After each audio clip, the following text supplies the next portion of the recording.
संविधानाला कारणीभूत आहे त्याला तुम्ही संपवायला निघाले.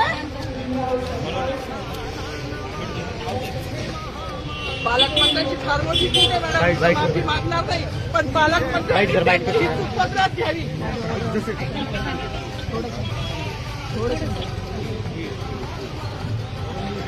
मला मीडियाशी घेणं नाही मॅडम, मला सस्पेंड केलं, मी राळूचे गाड्या उपसी, मी माती काम करीन, पण बाबासाहेबांची ओळख पुसून येणार नाही. मला सस्पेंड करायचं करू शकता मॅडम. बाबासाहेबाला संपवायचं काम करायचं नाही.